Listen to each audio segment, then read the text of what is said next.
હા દર્શક મિત્રો, હું છું પરમાર અનિશા. તમે જોઈ રહ્યા છો લોક સામના ન્યૂઝ. તો જોઈએ આજના સમાચાર જાફરાબાદથી અમારા રિપોર્ટર અકબર સૈયદ સાથે.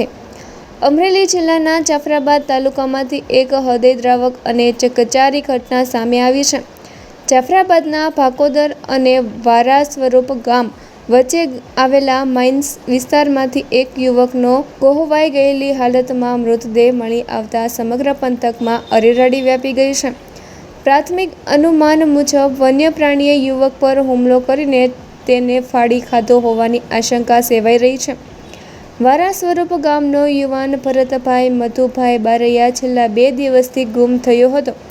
પરિવારજનો અને સ્થાનિકો દ્વારા તેની શોધખોળ આદરવામાં આવી હતી. આ દરમિયાન ભાકોદર ગામ નજીક માઇન્સ વિસ્તારમાં આવેલી બાવળની ગીચ ઝાડીઓમાંથી ગુમ થયેલા યુવકના માત્ર અવશેષો જ હાથ લાગ્યા હતા.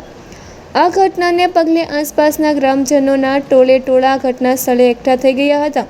આ ઘટનાની જાણ થતાં જ જાફરાબાદ વન વિભાગની ટીમ અને મરીન પોલીસનો કાફલો તાત્કાલિક ઘટના સ્થળે દોડી ગયો હતો અને આગળની કાયદેસરની કાર્યવાહી હાથ ધરી હતી.